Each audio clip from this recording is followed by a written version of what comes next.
Happy children's day. এই যে বাচ্চা দুজনের জন্য এই কেকটাই নিয়ে এসেছি। ভাবলাম এবার একটুখানি ওদেরকে কেক কাটিয়ে সারপ্রাইজ করে দিই, ওরা জানে না। আমি এখানে যে সাজিয়ে রেখে দিলাম, কারণ এখন মেয়েকে আনতে যাব টিউশন, আর ছেলে ওই ঘরে পড়াশোনা করছে।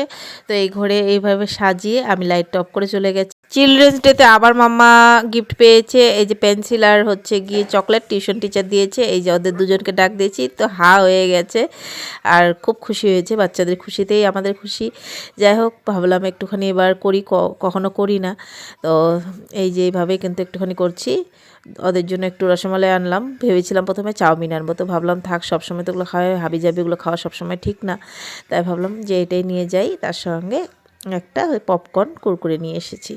তো কেমন লাগলো বাচ্চাদেরকে আমার এই সারপ্রাইজ, ছোট্ট একটা সারপ্রাইজ দেওয়াটা, কমেন্ট করে জানিও। আর ভিডিওটা ভালো লাগলে একটা লাইক করে দিও দুজনেই। তারপর মানে দুজনকে কেক খাইয়ে দিলাম, কারণ ইয়ে করে এঁঠো করে দিচ্ছি, কারণ ওরাই খাবে কেকটা, সেই জন্যই দিলাম এইভাবে। আর ওরাও কিন্তু আমাকে খাইয়ে দিয়েছে। তো যাই হোক বন্ধুরা, ভিডিওটা ছেড়ে যাওয়ার আগে একটা লাইক করে দিও সবাই।